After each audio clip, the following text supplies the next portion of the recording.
That's good. Well, I'm Tiana Richards. I am a part of the Black History Month committee, and on behalf of the committee, we would like to welcome you to today's event, Why Suffer in Silence?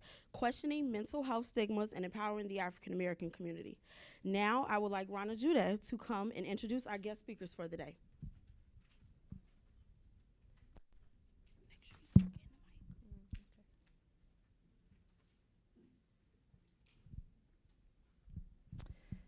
Good afternoon, everybody. My name is Rana. We have Dr. Cindy Langley. Dr. Cindy Langley, PsyD, is a licensed clinical psychologist who has focused all of her training and career on working with complex trauma and dissociation in community mental health settings. She completed her doctorate in clinical psychology at the Illinois School of Professional Psychology and her APA accredited pre-doctoral internship at Regional Mental Health Center, RMHC, where she became an outpatient psychologist. After RMHC, Dr. Langley moved to Hartgrove Hospital, where she helped to open and oversee the day-to-day operations of the new outpatient clinic. Currently, Dr. Langley is the clinical director of behavioral health services at Bright Star Community Outreach. In this role, she is responsible for supervising and helping to develop the Urban Resilience Network model and overseeing all of the clinical components of Bright Star Community Outreach. Dr. Langley specializes in complex trauma and dissociative disorders. She has facilitated training with students and clinicians throughout Chicago about dissociation and complex trauma. Furthermore, she's an adjunct faculty member at the Chicago School of Professional Psychology, where she teaches an adult trauma and treatment course. Sandra Cotton is a licensed clinical professional counselor at New Leaf Resources in Lansing, Illinois. She works with individuals, couples, families, and children of all ages, dealing with grief, loss, attachment issues, self-esteem, trauma recovery, phases of life issues, bipolar disorder, depression, and other mood disorders, PTSD, anxiety, stress, and adjustment issues, marital, family, and relationship issues, divorce-related issues, anger, behavioral problems, and issues within the family system. Lysandra, who completed her Master's of Arts in Clinical Psychology at Wheaton College, has run multiple psychoeducational support groups, including a women's empowerment group, which assisted women in overcoming trauma, as well as a group that assisted members in overcoming panic attacks and managing anxiety. Next, we'll have Tamima Faruqi.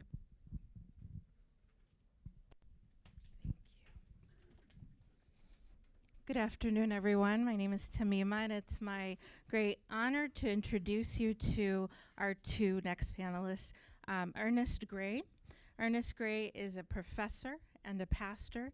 He holds a master's in biblical exegesis from Wheaton College and is currently working on his PhD in New Testament language and linguistics from McMaster Divinity School in Canada. For the last 10 years, Ernest Gray has taught undergraduate students in the areas of hermeneutics, Greek grammar, general epistles, the Gospel of John, and senior seminar at Moody Bible Institute. In addition, he is the pastor of Keystone Baptist Church in West Garfield Park. Ernest Gray continues to be a big advocate of mental health in his congregation and in his life. He's married to Shania, and together they have two boys, Asher and Elias. It is also my great pleasure to introduce to you my colleague, Shania Gray. Shania Gray joined the faculty of Moraine Valley in the fall of 2015 as a counselor and instructor. She is originally from the island of Barbados and holds an undergraduate degree in psychology with first-class honors from the University of the West Indies. Shania is a licensed clinical professional counselor and has a Master's of Arts in Clinical Psychology from Wheaton College. Shania, who has been practicing in the field of psychology for over 10 years, has experience that ranges from facilitating therapy with adults and families on the west side of Chicago, to partnering with attorneys and advocating for the homeless, to organizing trainings for churches and community-based organizations. Shania often specializes and does trainings around multicultural counseling, diversity, and cultural competency. She is a board member of the Southwest Chicago Diversity Collaborative, an organization seeking to advocate for equity in and around the 19th Ward. Shania is married to Ernest, and together they have 2 boys, Elias and Asher. So let's give them a round of applause and welcome them.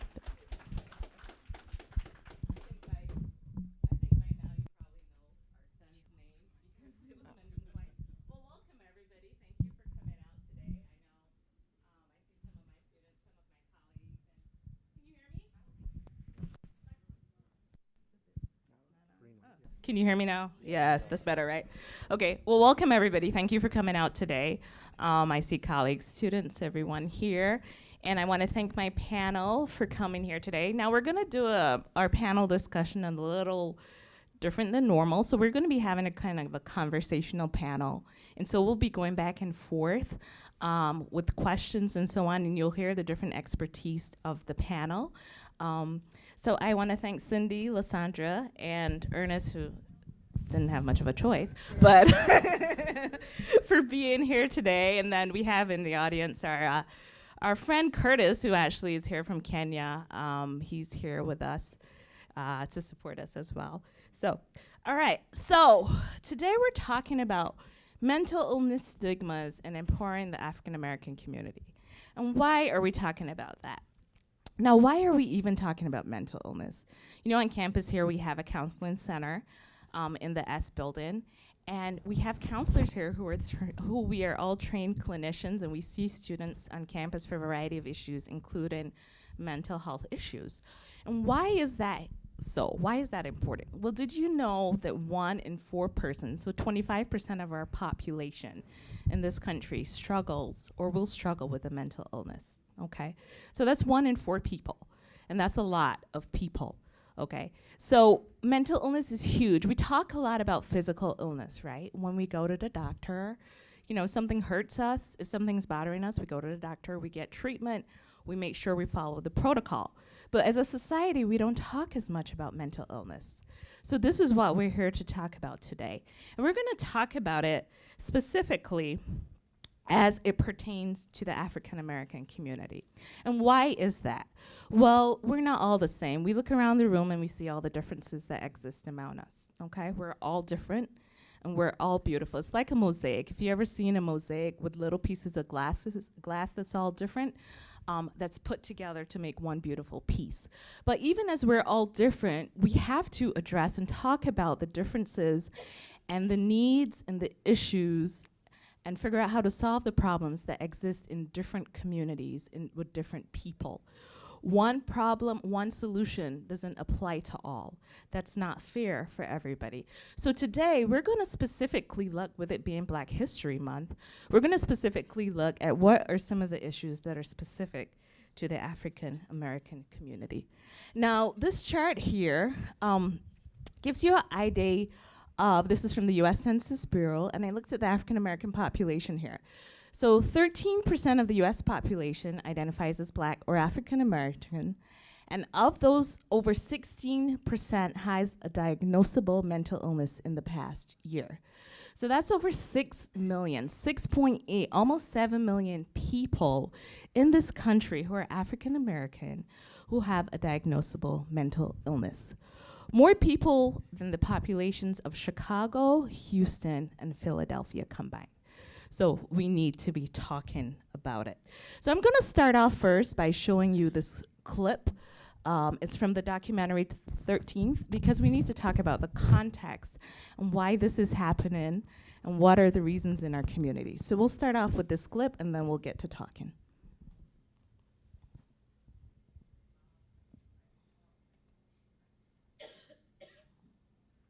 1 out of 4 human beings with their hands on bars, shackled, in the world are locked up here in the land of the free.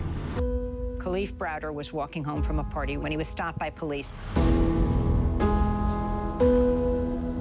Then they said, we're gonna take you to the precinct, and most likely we're gonna let you go home, and then I never went home. 14th Amendment to the Constitution makes it unconstitutional for someone to be held as a slave. There are exceptions, including criminals. The loophole was immediately exploited. What you got after that was a rapid transition to a mythology of black criminality. Some people got the real problem. Animals, beasts that needed to be controlled. You better believe it. I'm only human. It became virtually impossible for a politician to run and appear soft on crime. The kinds of kids that are called super predators. Millions of dollars will be allocated for prison and jail facilities. 3 strikes and you are out. It was an enormous burden on the black community, but it also violated a sense of core fairness. Some people got the real problem. States were required to keep these prisons filled, even if nobody was committing a crime. It's so difficult to talk about mass incarceration because it has become heavily monetized. I'm only human. The focus is on taking people from prison, putting them in community corrections, parole and probation. How much progress is it really if now there's a private company making money off the GPS monitor? We now have more African Americans under criminal supervision than all the slaves back in the 1850s. I'm only human. We are the products of the history that our ancestors chose. Products of that set of choices that we have to understand in order to escape from it. We should go looking somewhere high.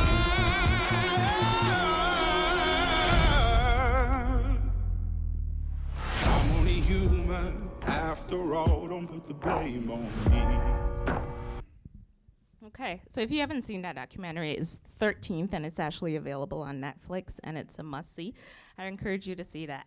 Now, I'm going to have our panel kind of introduce themselves a little and tell you a little bit about what they do, and just shortly how this pertains to our conversation today, because you will hear more from them as we go on ahead.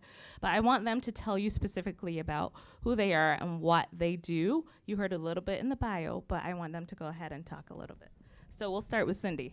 Fantastic. So as you heard in the bio, I work for a place called Bright Star Community Outreach, which is on the south side.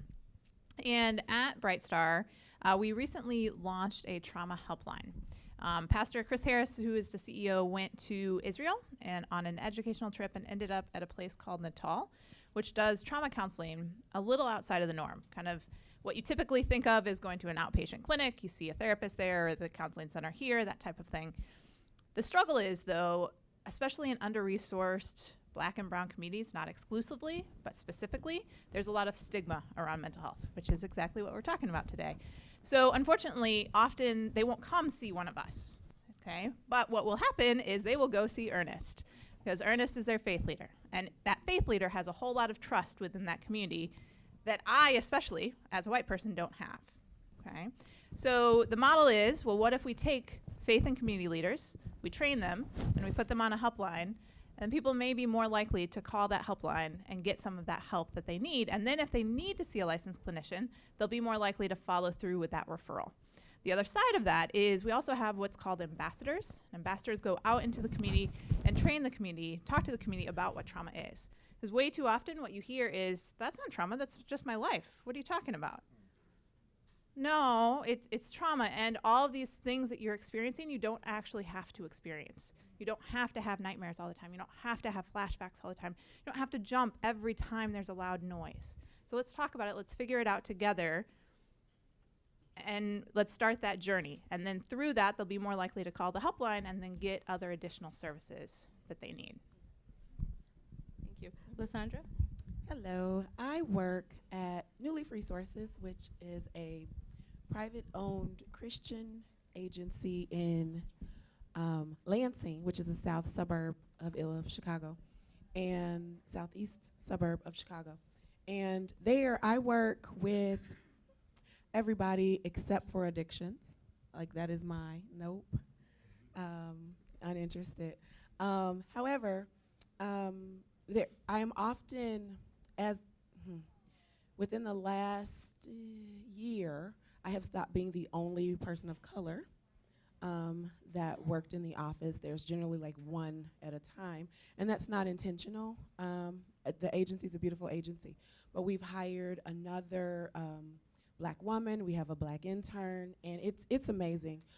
because I can also recall that their experiences when I walk someone into my office, they go, "Oh, this is you? I thought you were just walking me up here." And so there is a presence, and there's an immediate comfort of this person is going to understand what I'm dealing with. And so I see a lot, and a lot will come out in the discussion as we go forward, so I'm going to stop right there. Hi, my name is Ernest Gray, and I'm privileged to be wed to that wonderful woman there. And I think about the complexity of what I do and how I do it. I'm in a classroom, but I'm also a practitioner of what I teach in the real world at a church on the west side. West Garfield Park, where Keystone is plagued with all the inner city problems, right? But in particular, the west side has a real huge drug traffic issue that brings in a number of individuals who are coming to buy their narcotics. And so what we see is that the people that we reach out to, we have a recovery program at the church. These are individuals that are seeking help for their addictions, but a lot of times those addictions are masking hurt and pain. I mean, the community itself is divested of education, divested of good food sources. You got to go all the way to Oak Park in order to find some good resource, a good grocery store, and all these things. So our church is comprised of people who may have themselves been former addicts, former traumatized, former hurting people, and we are there to be a hospital for them. I was introduced to the church by our brother Curtis, and it's all his fault that I'm even still ministering there, but it has been the joy of my life to be able to pour my heart out into what we're doing on the west side of Chicago. Yes, thank you. And I would say some are former and some are current struggling as well, you know. All right, so we're gonna talk about this concept. There's a book by Dr. Joy DeGroy, and it's called Post-Traumatic Slave Syndrome, okay? And this is what she says, and Cindy can speak more to it because I know Bright Star uses a lot of this philosophy in their work and this orientation, kind of the backdrop. So post-traumatic slave syndrome is a theory that explains the etiology of many of the adaptive survival behaviors in African American communities throughout the US and the diaspora. It is a condition that exists as a consequence of multi-generational oppression of Africans and their descendants, resulting from centuries of chattel slavery. A form of slavery which was predicated on the belief that African Americans were inherently genetically inferior to whites. This was then followed by institutionalized racism, which continues to perpetuate injury, thus resulting in MAP, multi-generational trauma together with continued oppression, absence of opportunity to heal or access the benefits available in the society, which leads to the post-traumatic slave syndrome. Now, Cindy, tell us a little bit more about this, because in order to talk about this issue, we have to talk about our community. We have to talk about the state people are in, right? We can't just look over that. So can we talk a little bit more about this? Absolutely. So I think one of the many things that we struggle with as a society is we like to deny our history. And that is exactly what this hits on, is that we have to own the history that African Americans were brought over here on slave ships to be enslaved. Okay? And when slavery ended, it didn't just magically get better. Right? If you're a slave one day, you don't suddenly be able to be free and have your own land and have an education and do what you want to do, right? And then we went into Jim Crow laws, and it continues today, as shown in that movie, The 13th, okay? And lots of people within society, which she hits on a lot, says, well, you know, we're all equal. We all have opportunities. You just got to pull yourself up by your bootstraps. That's just not the case, because if I am a poor African American kid on the South Side, I don't get the same education that somebody does in the North Shore. And if I don't get that education there, how am I then going to end up in college? How am I going to end up having a good job? How am I even going to know how to present myself in an interview to get that good job? And so a lot of what she hits on, if you haven't read this book, if you haven't ever heard of her, please do. I recommend it for everyone. I think it speaks to different populations in different ways. But for those of us who are white, we have to own this history. We have to understand what our ancestors did and the privilege that we continue to have. And we have to use that privilege to speak out in many different ways, okay? Because mass incarceration, problems with schools, police brutality, the list just goes on and on. If we don't get involved and we don't advocate, that's a problem. Okay, and so please, everyone, get this book and read it. Clearly, I have all sorts of passion, and I think part of it is she spells it out very clearly, and it's a really powerful read, but it's also a very digestible read. Yes, good.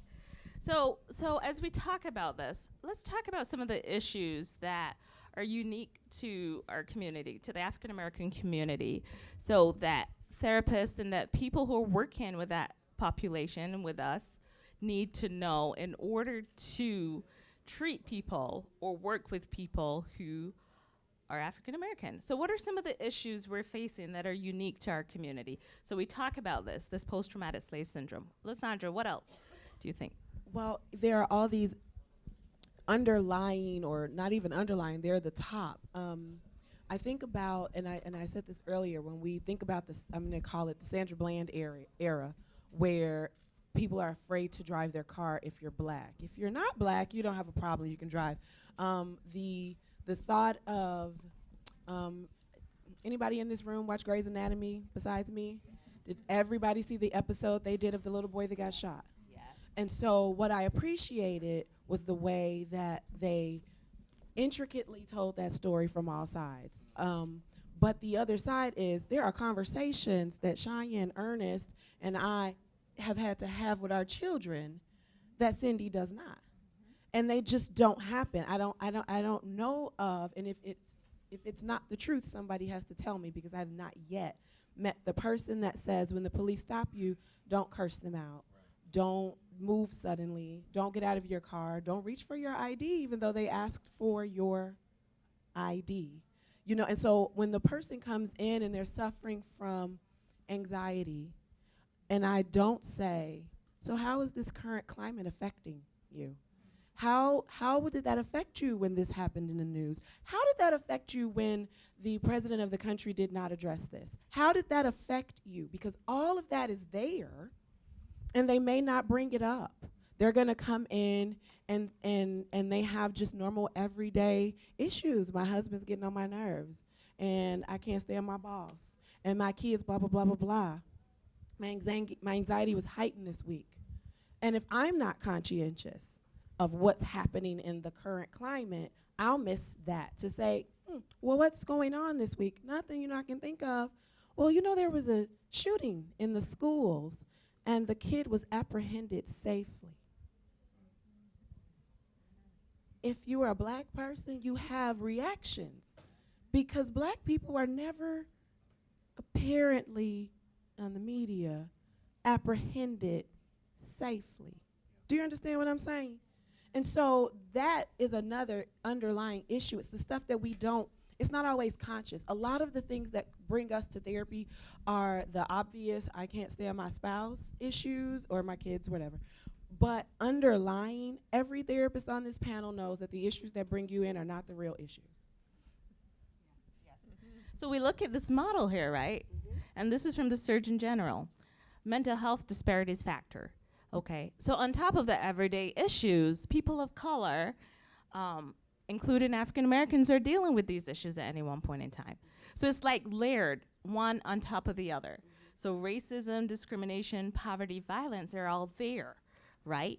And then you're dealing with other issues. Or as a student, you're dealing with these issues and you're coming to school and you have to deal with your education in your class and so on.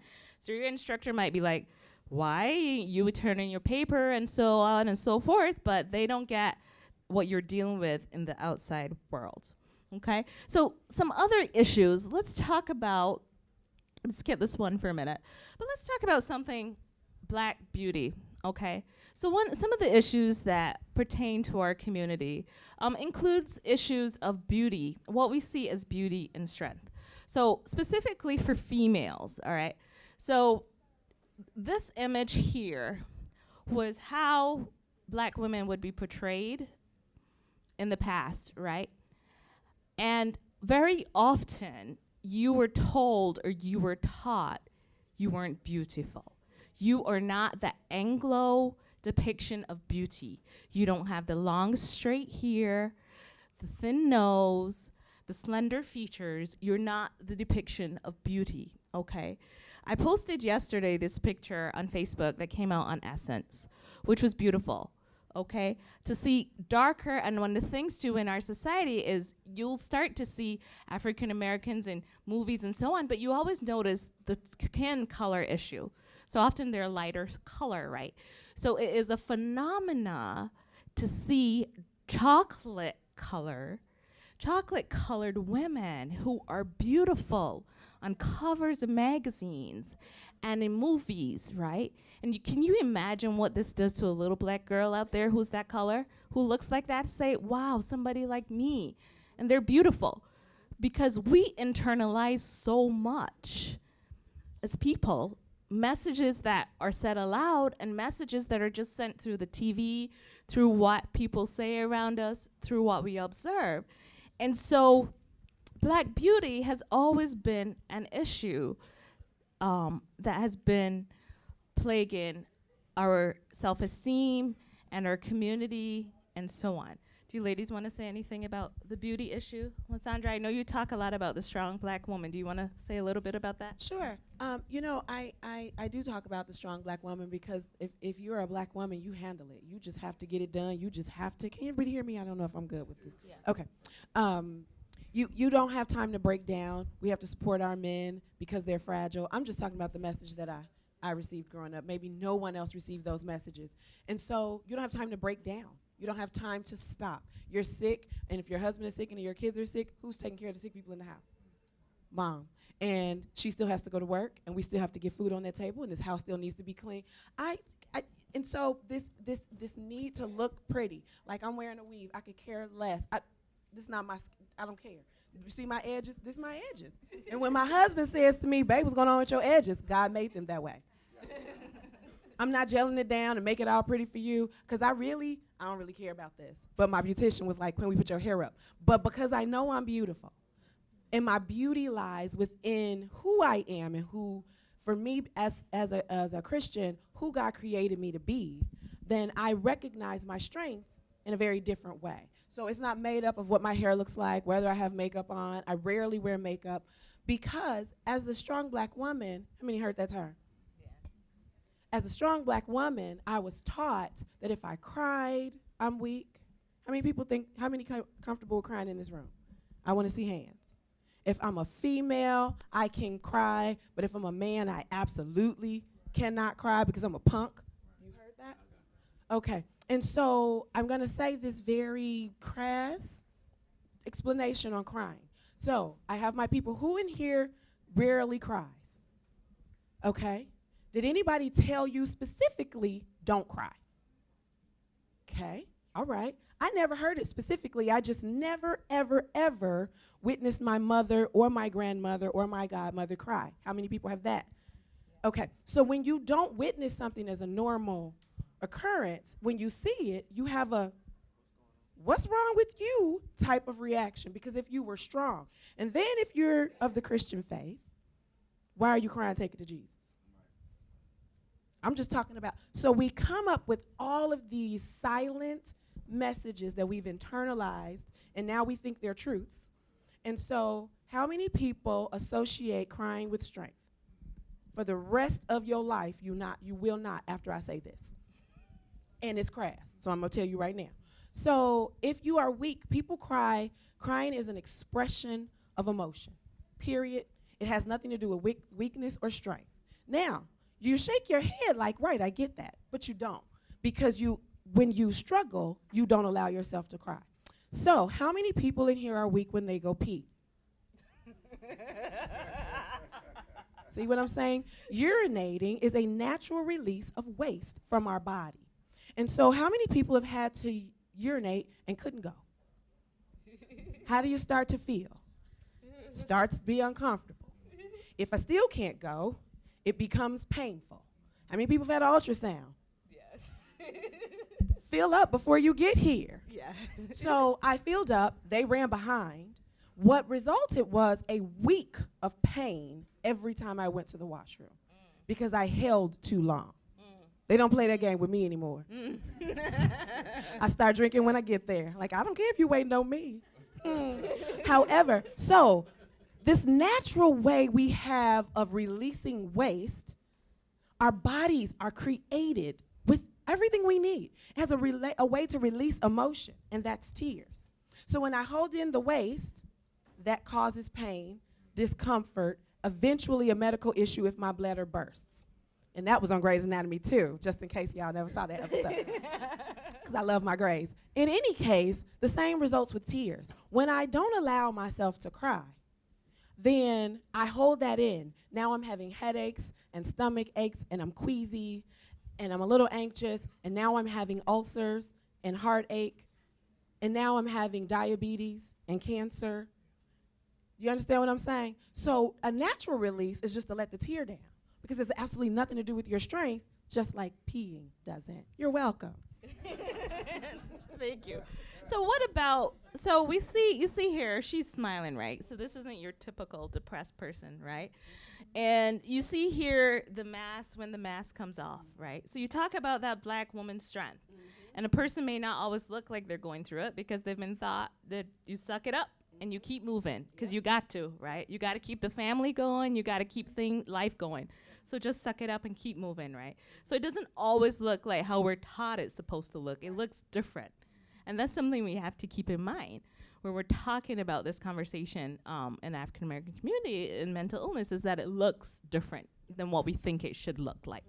Okay, so go ahead, Cindy. Can I add one quick? So I recently heard a stat that African American women, when they die, they typically look on the outside 10 to 15 years younger than their age. On the inside, however, all of their organs look 10 to 15 years older than they are. Wow. The wear and tear. Wow. The stress. Yes. I was telling my students in class on Monday, when you're stressed, the cortisol is released in your body, right? The stress hormone. And that puts wear and tear on your body. And that's why we have the mental and physical that are so closely connected. And that is something we have to think about, right? That connection, so being aware that stress really impacts us mentally and physically and dealing with that. So we talk about the ladies, the black beauty for female. So let's talk about black males now and some of the issues that are unique to them, okay? So I'm gonna let you jump in here, honey. Sure, why not? If the image of distress among black women is masked or it presents features in different ways, the same is true for black males. Notice that image there. He looks like my metaphor for life, right? My metaphor looks a little different. Mine is, it looks like that, but it's more, I'm climbing a mountain with cinder blocks on my feet. Maybe that fits well for some black males. It fits well for me. I'm climbing a mountain with cinder blocks on my feet. That's my metaphor for my life. Why? It's because of the complexity and the varieties of things that have converged upon my life that I have to overcome. So first, I go to the store. I get followed around the store because I'm suspicious until found innocent, right? Not innocent until discovered suspicious, but I'm suspicious first, and then it's discovered, oh, you're normal. Secondly, I'm seen as inferior to, or perhaps I need some, there's an assumption, there's a bias that automatically there's something inferior about my ability to carry out my position. So for instance, when my wife and I were in Israel, she noticed this, but I didn't at first, but we were having a whole bunch of septuagenarians, or older 60, 70-year-old patrons and participants who were on a bus with us. There was about 60 of us, and the majority of them were Caucasian. And when they got on the bus and they saw that I was the teacher, they said, "Oh, you? Oh, I didn't know that you could teach." And so the assumption was, well, where's the teacher? You're the teacher? Oh, okay. All right. So I'm already seen as not having the skill set that I need. Then there's the whole, we already talked upon the police issue, the suspicious, the driving while black issue. That's a whole nother thing. So all of these things are metaphors of burdens that I carry around no matter where I go. And then I look on the television set, and I'm always cringing because when I hear that a crime has been committed, I want to hear the description. I want to know first. If I don't hear a description, then I might just assume that it wasn't a black person because I hear the black description first. Generally speaking, that's been my assumption. That's what I've observed. And so when I think about all these things, and I'm just one person who's done fairly well for himself. I've done very well for myself, but I still carry around that burden. So yeah, I got cinder blocks on my feet. And it does create this sense of discomfort as I navigate life. Why? Because I could see counterparts, I could see colleagues who are not my race, whose experiences are different, and they won't even take the time to try to understand mine or realize that I've had to do similar work and then some in order to be at the same level or to perform at the same level as my Caucasian colleagues or non-white or other colleagues who I work with. So all of these things add to the weight and the burden of me trying to carry out my life and trying to be a person who helps others as well. So, and then that's only one aspect of my life. The other aspect is being in the black church and seeing the trauma and having to talk to parishioners who come to me and they want to ask, they want me to have a silver bullet to solve their problems so that they don't have to come to them. No, we're going to come back to the black church a little later. But anyway, long story short, so that metaphor is extremely appropriate because it does capture the sentiment of a lot of what a lot of black men have to do. Not only that, but it creates a low-grade sense of self-worth, a low-grade sense about black males that they carry around, like a low-grade depression that a lot of black men struggle with. I'm just going to read something for you quickly, and we'll continue talking about black males and mental illness, okay? This is a quote from The Invisible Man Got the Whole World Watching, A Young Black Man's Education by Michael Denzel Smith. He says, "I now know many people who have lived with depression, but that's a retroactive designation. When I was 21, no one in my life would have said they suffered from depression. Plenty of people said they were depressed, which generally meant really sad. But no one would cop to a mental illness. The only people I knew who had gone to a psychiatrist and talked about it openly were in Woody Allen movies. For several decades, white people in the professional and artistic classes have been able to wear their weekly analysis sessions as a badge of intellect, while the rest of us have had to struggle with the stigma of mental illness, a stigma that is especially strong in the black communities. Black people have every reason to be distrustful of mental health care in this country. Psychiatric institutions have largely functioned as another form of prison, and mental illnesses are often attributed to black people despite their completely rational behaviors. But that doesn't mean we don't suffer often in silence. So we, and I'm gonna let Sandra, I know she has to contribute to this. Now this is Quintonio Legrier. I don't know if any of you remember this in the media.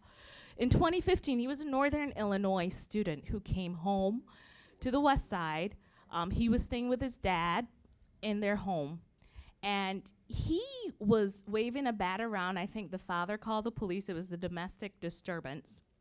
He came, opened the door with the bat. I think he was the one that called the police. 3 different times. He called the police 3 different times, and finally, on the 3rd time. So he called the police 3 different times, clearly very distressed. If you Google this, you can still find the 911 tapes. Very distressed every single time. And he got hung up on multiple times. It was not until his father called, and that was when he was waving the bat. His father, who, by the way, was very abusive his entire life, sexually abused him his entire life. His father calls, then the police come. Yes. So he opens the door with the bat. To the police. Yes. And bam, he's killed, right? Recently, the police was trying to sue his family. You heard about that, right? They were trying to sue his family. And so he ended up dead. And as you read his narrative, nobody ever had, I do not remember a media conversation about his mental illness. But when you read between the lines, that he started acting strange that summer. And he had different symptoms that had started to manifest. But you didn't hear this in the conversation, right? We heard about the shooting yesterday. We heard about 2 shootings yesterday, right? So the first shooting we heard, well, 2 days ago was the police commander, right? Did we hear mental illness discussing the guy who killed the police commander? No, right? But then we hear about this shooting in Florida, and what happens? We go to that mental illness conversation. We go to the narrative. We go to that narrative, right? So Quintonio Legrier, an engineering student in Northern Illinois, nobody ever discussed him being mentally ill, but he was. And I don't think his family had really known either, right? So I don't think he had ever been to treatment or any such thing. And so that wasn't dealt with. And so he's a good example of what happens in our community. Lysandra? The only thing I wanted to add, it was tapping on to what Ernest was saying about the image and the world on his back. I wanted to add to that because you've done very, very well for yourself, and you're still doing well, and you've married up. You know what I'm saying? Yes, you've done that. Yeah. And so I would look at you and say, what a success story, what a model. And so I would look at me and I'd say, what a success story, what a model. And there's another burden. There's another burden because I and you and we're the representatives of the black community. So now people look to me and to say, what do the black people think? I know what Lysandra thinks. Right. I can speak for Lysandra, and if I talk to Ernest, I can even throw in what he thinks. But the whole black community, doesn't that sound crazy? Let me try it. What do white people say? Hell if I know. Because aren't we all different? Yes. However, when you have arrived, one situation that I had when I arrived, in quotes, because I don't think I've arrived. When I arrived, the supporters in my community who pushed me to go to school suddenly became insecure by my success. Absolutely.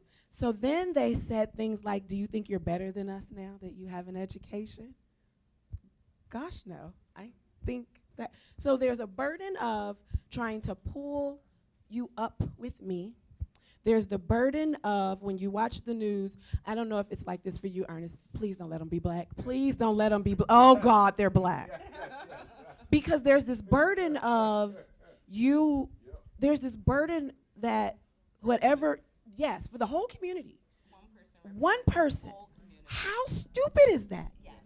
But that regularly happens, so that adds to the boulder. When I'm mad at the pharmacy, I had a bad experience at the pharmacy, and I'm really sick, and the pharmacist forgot me.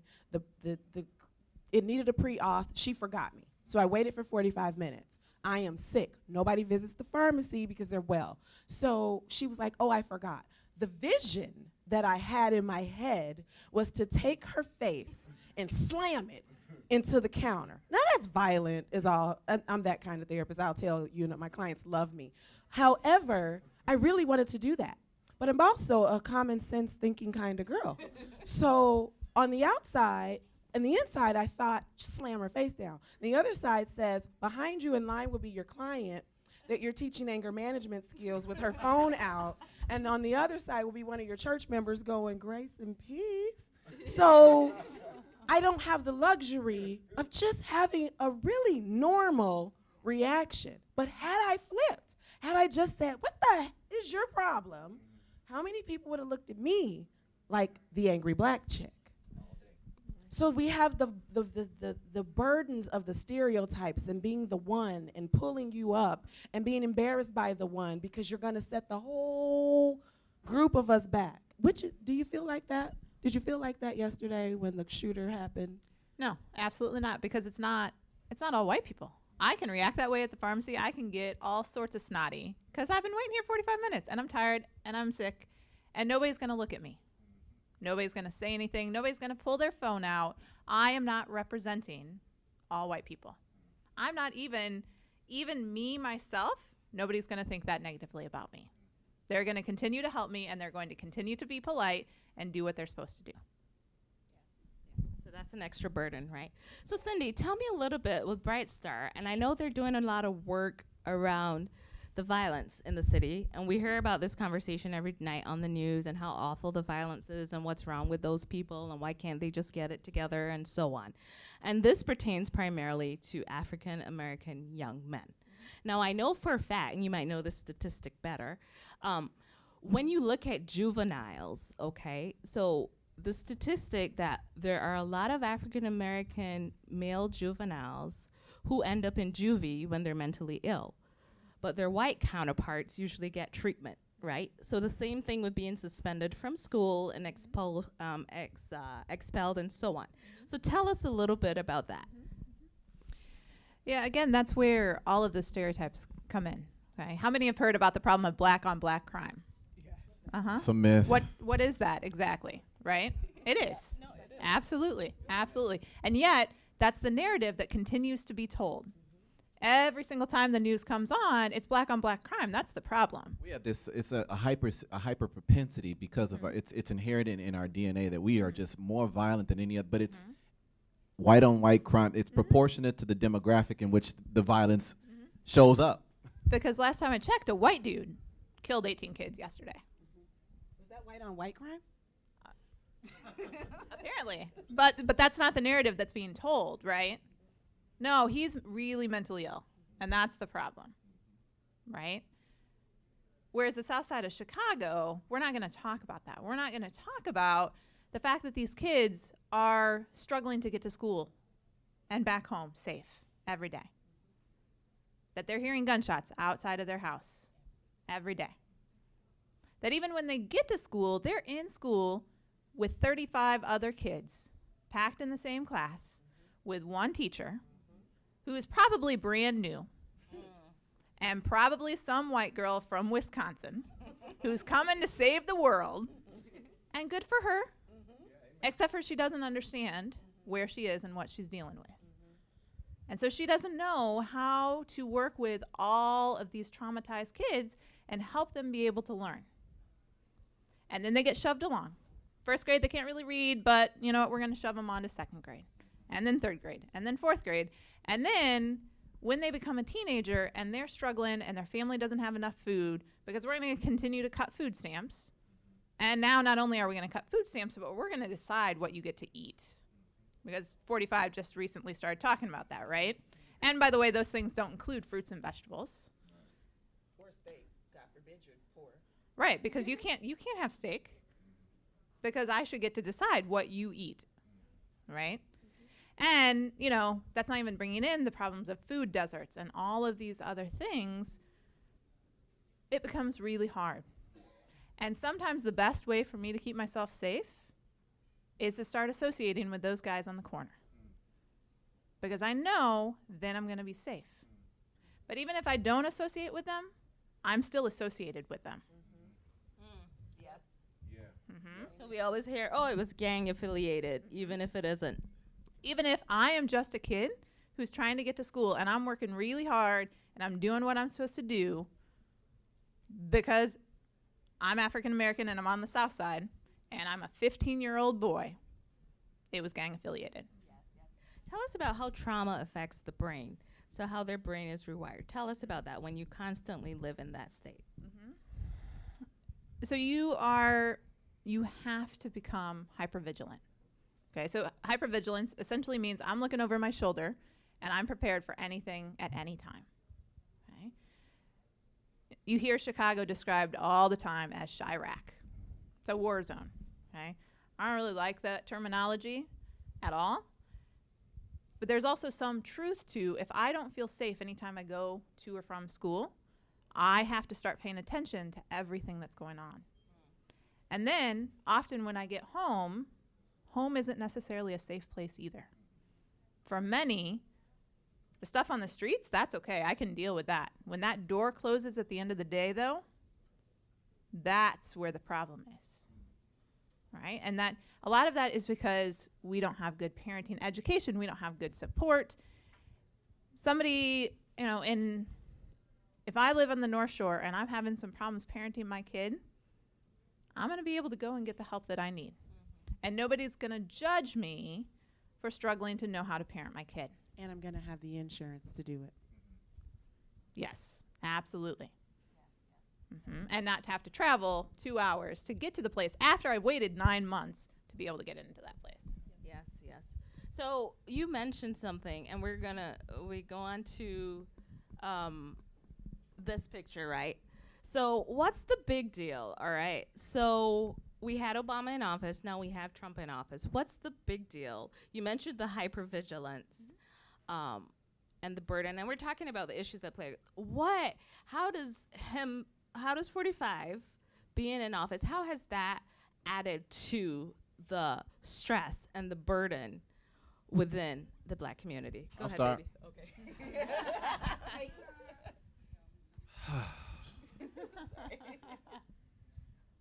I got a friend from Gulfport who introduced Cindy to us, who said that Katrina knocked the Gulf Coast 30 years back.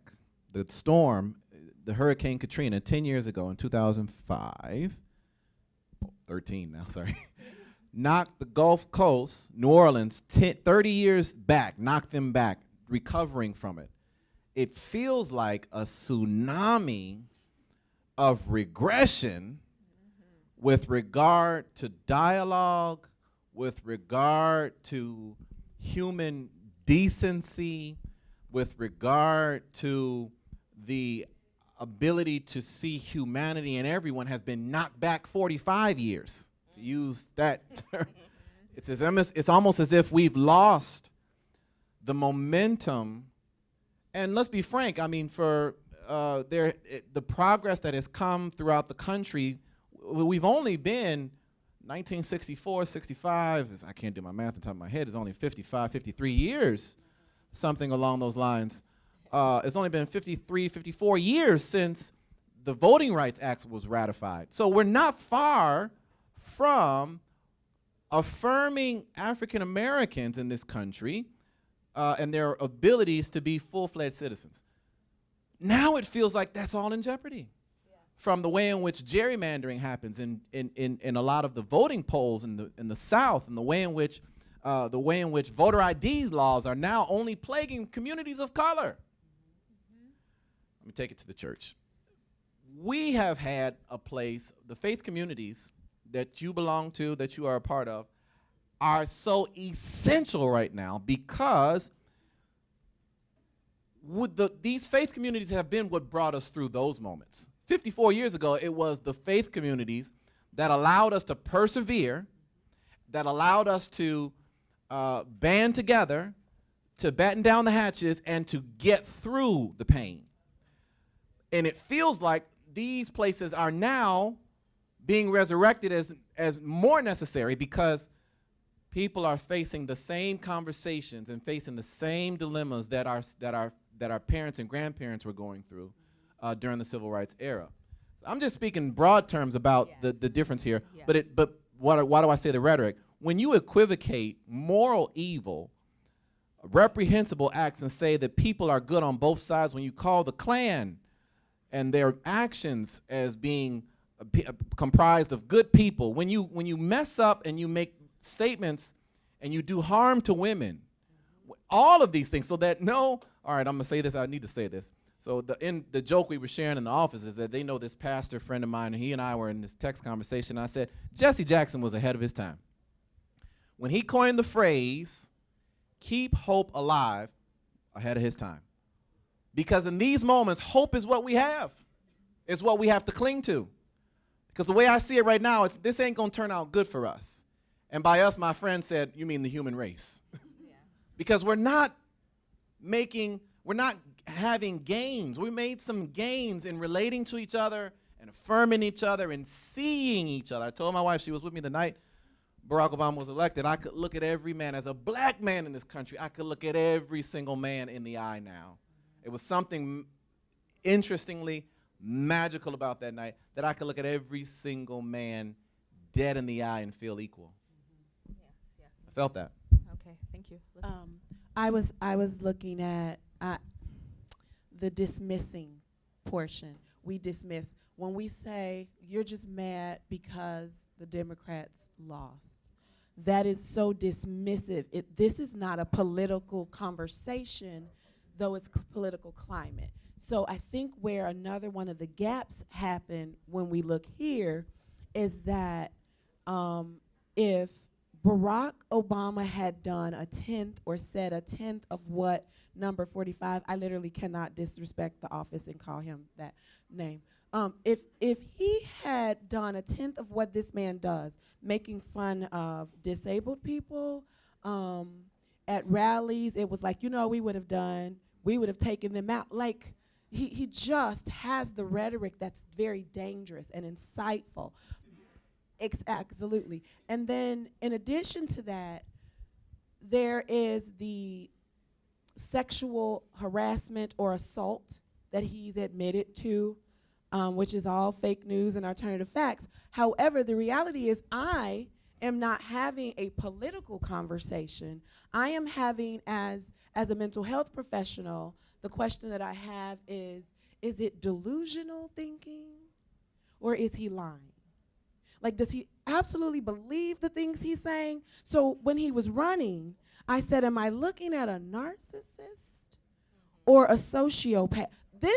The mental health professional in me was very concerned at the people who were then swept in by party. I don't give a darn about Democrat, Republican, Independent, and fill in the blank of the 900 million more that came behind it, because that is what a democracy is. That is what we've had in this country. So the running joke in my house was my father was a Democratic Republican who voted Republican every single time my whole little life. So my mom was like, well, me and your dad's votes are going to cancel each other out. So again, it's not about political, the political piece for me.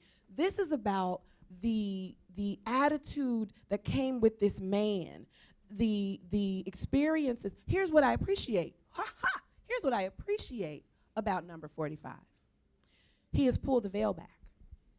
And so when a person of color says, here's what happened to me. I had a very bad experience. I'm an intelligent, educated black woman. And I speak intelligently and I can get along in any crowd. I'm highly adaptable. That is who I am. That's not bragging. I'm just telling you who I am.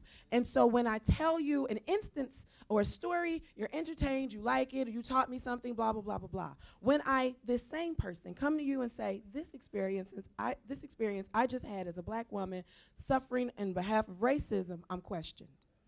I have a problem with being questioned. Believed. Because you didn't disbelieve me when I told you the other stories. Yes. But when I say this happened, you say, well, are you sure? Maybe you're being too sensitive.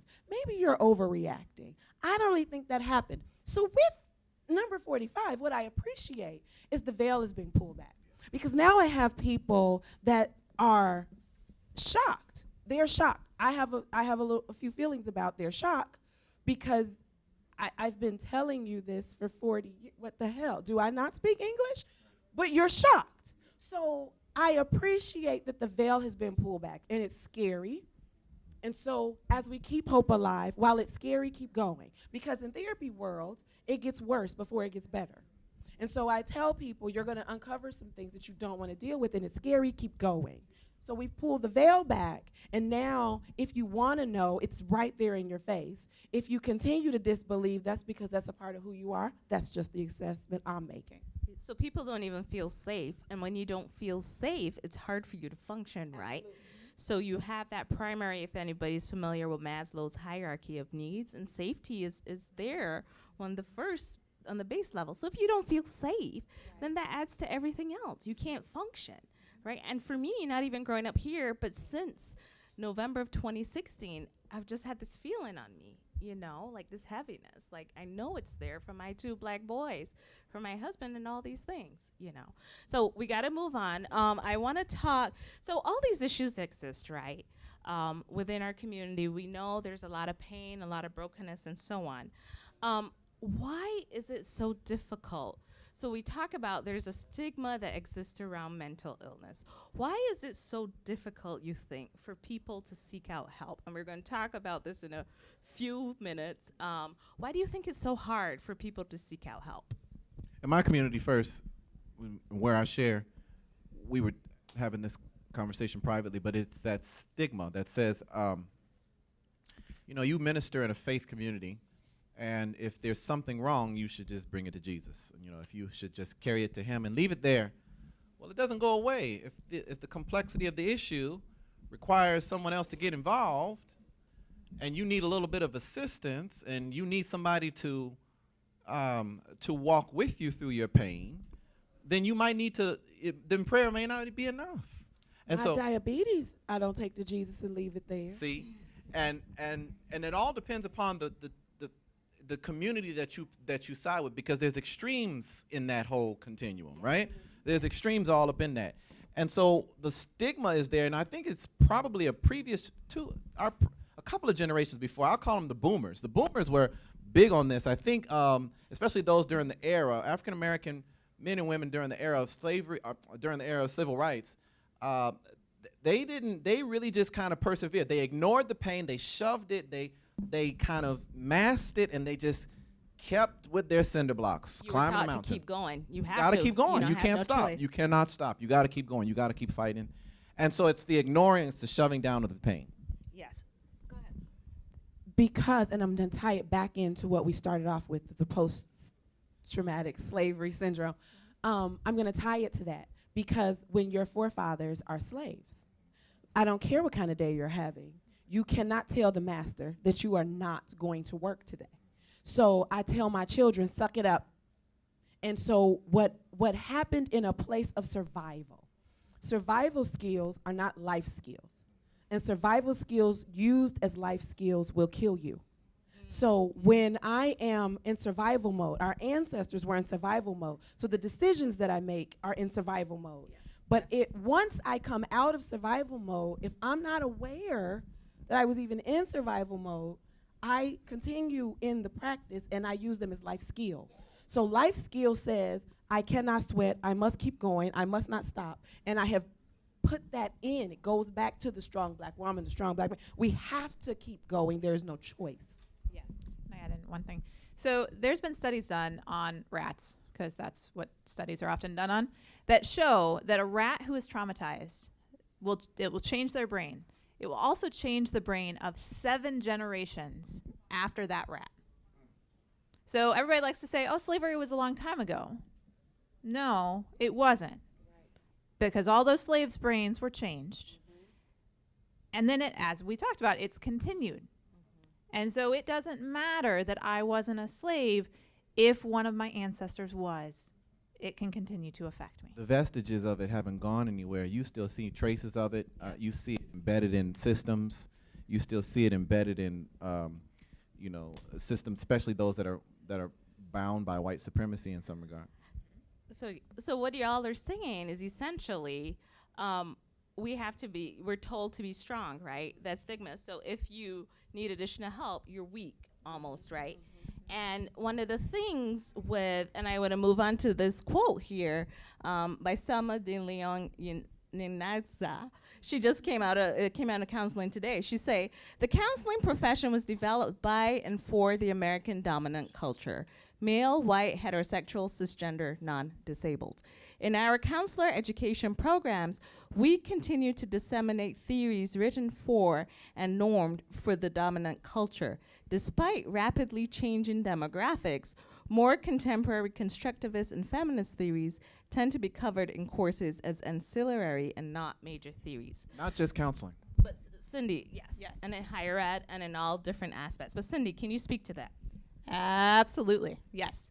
So I'm going to go back to Joy DeGruy for a minute, because she came to Chicago, I don't remember, 9 months ago, something like that. And she said two things that continue to stick with me and continue to mess with me as a white woman, okay? And that I have to continually think about in all of my interactions, okay? Because most of my clients, the vast majority, are African American. All of my colleagues, those above and those that I supervise, are all African American, okay? So the two things where she talked about the difference between rapport and relationship, okay? And within the field of therapy, we're taught, well, you just need to build rapport, okay? But that's not enough, right? The four of us have some sort of rapport with many of you in the audience, right? If we didn't, you would have gotten up and left. But I don't have a relationship with any one of you. And without that relationship, how can I really be part of the journey that you're on to help you get to whatever path that you want to get to? Okay? That means I really have to invest. I really have to be engaged and not just say, well, it's been 45 minutes. It's time to be done. The other piece is the difference culturally that as white people, we tend to do person to object, okay? And I know I am guilty of this often, okay? So person to object, I have a really quick question. I'm not even gonna say good morning. I'm gonna get to my question because I need my answer, okay? African American, Latino, it's person to person. I'm gonna say good morning. I'm gonna ask about the family. We're gonna talk about church or whatever you got going on. And then eventually we're gonna get to the question, okay? But if I don't focus on that person to person, I'm missing a whole lot. And this is not person to person. The way that we have been taught is often not person to person, despite it being exactly what it should be. So what happens when a person of color, a black person, comes into or says, okay, I've gotten over the stigma of my community and the stigma of being internalized if I struggle with mental illness, right? Because I'm crazy, but I'm really not. I'm just struggling with this illness. What happens when they come into such an environment and then they're met with what you talk about? What does this do to them? We talk about it. Okay, so but if it's not you, if it's somebody who's from a different, who doesn't understand this, what does it do to that client? It just adds to it. And I think, many people think there's stigma around mental health. There's stigma around being crazy and being labeled crazy, because we're all a little bit crazy, like we talked about at lunch. And, if I go and I talk to somebody and I don't connect with that person and I feel like they have this cookie cutter model that they're trying to use on me, and they don't bring up things like Sandra Bland, and they don't, bring up whatever is all the other things that are going on, and they just want me to talk about my problems with my husband, which is a big thing, but I got all this other stuff going on too that we need to be able to talk about. I'm gonna feel like I can't connect, and then I'm never gonna try it again. And we often miss that seeing a therapist is like anything else. If I don't like my primary care doctor, I'm not gonna stop going to a doctor. I'm gonna go find somebody else, right? If I have a teacher that I really like and there's another teacher that I've heard all sorts of bad stuff about, I'm gonna do everything I can to take that really good teacher, right? And we keep trying, and we go, if I go to church and I don't like one particular church, I'm gonna try another church. But for whatever reason with therapists, we feel like, well, if I tried it once and it wasn't a good fit, then therapy's just not for me. The other piece, I'm going to add a couple of pieces. I forgot one while you were talking, so hopefully it'll come back, because that's normal for me. One thing that I was thinking, I'll just go to the quote. I was saying to Shania that in school, we received at Wheaton an amazing education. It's great. It's top notch. I'm not lying to you, because the bachelor's was done at Chicago State. That's all I'm going to say. And there's a marked difference in the quality that I received. Okay. In any case, when I'm in my office and I get should I use that same term? Yeah, sure. Okay. And I get an urban couple. And what I mean by urban, and I'm going to go there, is the ones that are about that life. You understand what I'm saying? They real hood.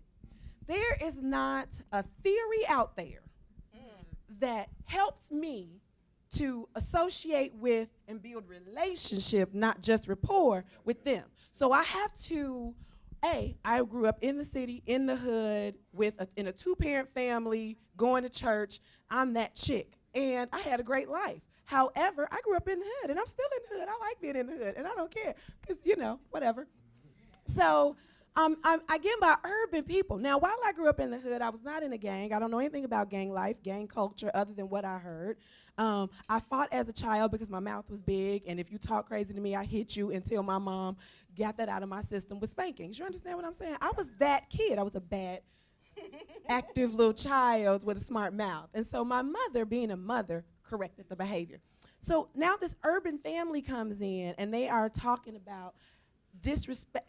The way they talk to each other is very disrespectful. The way they think, it's just so out there. There's not a theory that I ever heard of. And so in the moment, I am cultivating, creating, and integrating my own theory all at one time so that these people can connect to me and I can connect to them. Because when I just talk about things as I would with you, it went right over their head. And I'm sitting here going, okay, Jesus. I do this a lot. Jesus, I don't even know where to go. What? I mean, you don't have, what?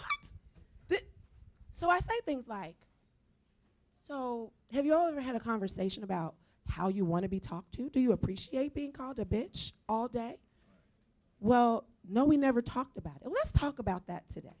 Because if in gang culture and in this life, everybody is a bitch, you might not, but I need to get you to a place where respect, what I think of respect and what they think of respect, there are 2 different definitions. Do you understand what I'm saying? There is not a theory developed that's gonna help me in that moment, because I'm done. And continuing education still does not cover that. You understand what I'm, okay. So the other thought, it went away, it may come back. Oh, let me just say quickly, I'm gonna keep going for a few minutes, so if you gotta go, go. But we're African Americans, and we're gonna keep going because we're more about the conversation and the culture than the time. So continuing just really quickly. So if the stigma, I overcome these stigmas and I go into this environment and I'm not met with somebody who understands me, that contributes more to the stigma, right? Because there's already a distrust of institutions and systems that exist, right? Which is part of the stigma, right? So these institutions are the white man's institutions. They don't serve us, they hurt us. I'm not gonna go and tell somebody my business. Oh, that's a lot, I hear that I'm gonna go tell somebody my business who don't even understand, right? And then if I'm going for somebody who don't make me feel safe, right? So I want to feel safe. I don't want to talk about race and issues that affect me every day. And if I can't, it's going to be a problem, right? So this continues the stigma if that environment isn't present, right? And it's not, I think it's been hard because the field, like I have so many people come up to me and say, hey, do you know an African-American therapist or counselor, right? Because they want somebody who they feel can relate to them, and that's not always available. So these stigmas exist, the distrust, everything within and externally that stop, right? That stop this conversation. Now, let's turn to what do we do in our community to empower ourselves and to encourage ourselves, because there's been a resilience and a strength in the Black community that's not always talked about. There's a bit of we always talk about the weaknesses and the victimization and all these other pieces or the crimes or whatever. But let's talk about the resilience and strength a little, because people have had to survive. They've had to cope and they've had to figure out how. So let's go into talking a little bit about that. And it may look different, it looks different than what we know, right? Than what people know. But let's talk a little bit about that really quick. So we'll talk about the church first, okay? So the church has been a huge place for that, for people. And so one of the things is you can't have a conversation with a Black person without talking about faith or church, right? We're taught not to really bring up spirituality unless it's brought up in a session. But the reality is most folk have grown up in the church or been to church, or their grandma dragged them to church, and they know about church, and they've had that faith, or even if they ain't going to church, they're praying, you know, and stuff like that. So let's talk about that piece and the strength in the church. Pastor? So resilience in the church. How do people cope? And I think that by and large today, young people there's a bit of disconnect in terms of that older generation, I call them during the boomers and those prior to, who are trying to navigate all these difficulties. I think the resilience today looks more like the BLM, the We Charge Genocide, the various activist movements, that young people are trying their best to galvanize their efforts and say, this is wrong, and we're going to collectively do something about it. Now, the church has been slow to adopt these things and to embrace these young people who have been out there moving systems around, challenging, breaking down, calling out these unjust systems. I want to say first and foremost that that is one way in which young people, and there may not, and unfortunately, a lot of young people have said that the church has been too slow in order to adopt some of these things. I want to say that first, but I think that the activist piece is part of the conversation that faith communities have historically had, because the Southern Christian Leadership Fund, or Southern Christian Leadership Conference, Joseph Lowry and C.T. Vivian and Dr. King and all these other individuals who were pressing, and they didn't have Twitter, they didn't have Google, they couldn't do a Facebook meetup. You know, they weren't posting stuff, but they met up on the Edmund Pettus Bridge and they were embodying that same spirit. So faith communities have to regain that traction because young people are ready to do it again. But faith communities have been that place, right? Correct. So you see this on a Sunday morning in church, we have this prayer time, right? And it's actually very therapeutic. People get up and share what's going on with them. You know, we have one member who shares about her bipolar, other people share about grief and loss and so on.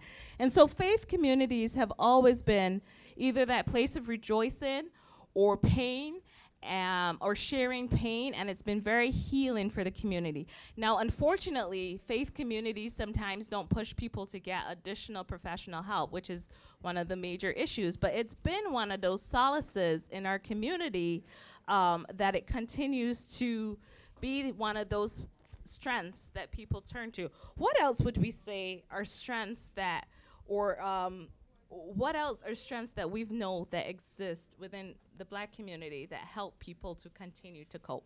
I think the familial piece. One of the things growing up Black that I noticed, and when I went away to Wheaton and was looking for a church, and I'm using the church because, like you said, every conversation with Black people goes back to church in some capacity.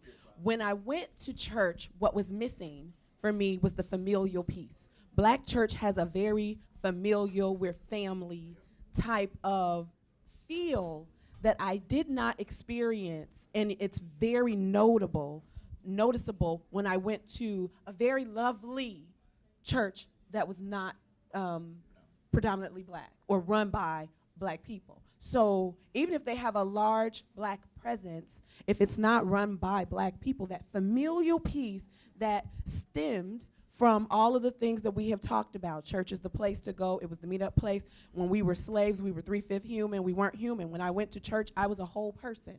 I had somebody to connect to that got me, blah, blah, blah. So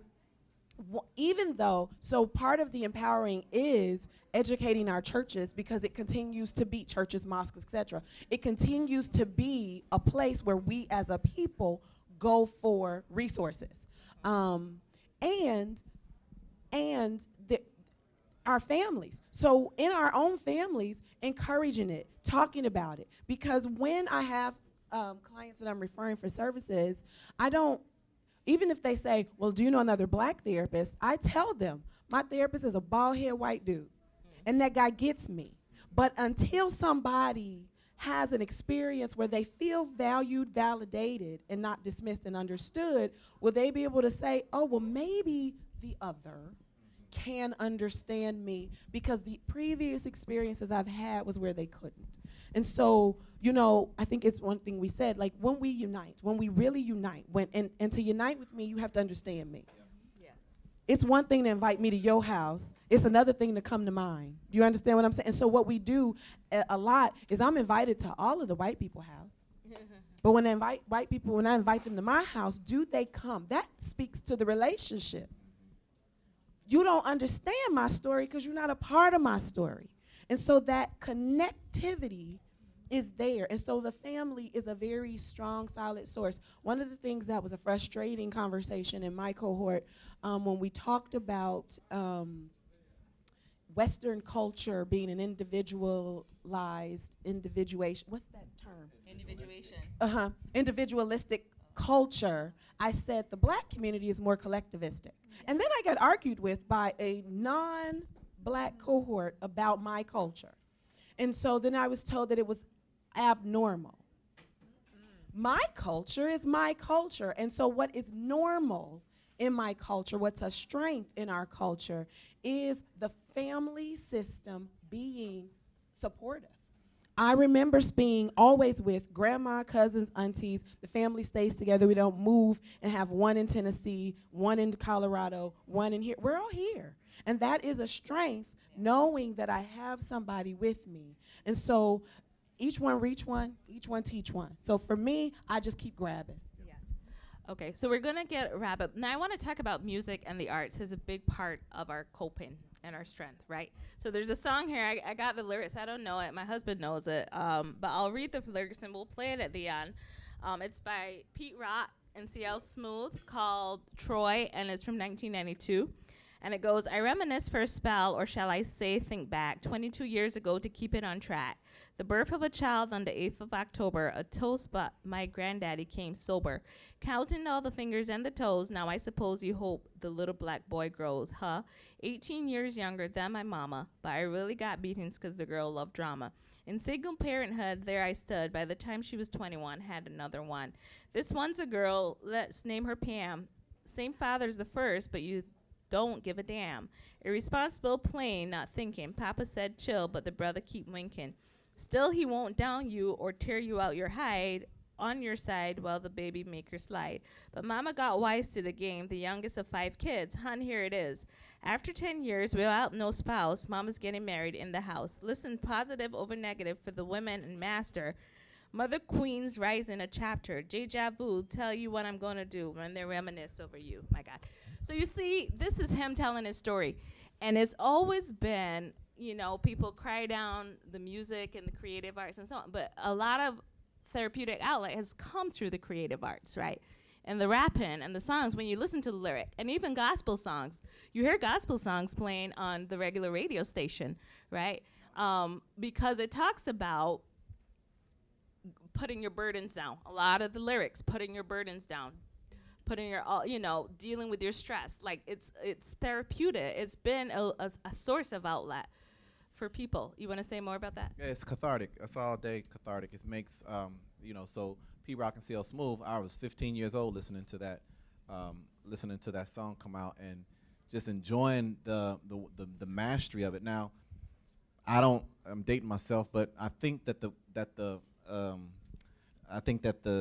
art form of hip hop continues to do that, although my ability to hear the way in which they weave, like Pete Rock did, the story, the narrative through there is gone away. But I think that's the whole point, is I'm going to artistically tell you my story through prose, and it's going to be a way in which I get it out there. The same thing is true. One quick thing about bringing back to the church, one thing I was telling you this, is that historically in the Black church, people that have gone to church before may have been to one of them churches where the preacher at the end goes, and starts to humming and stuff like that.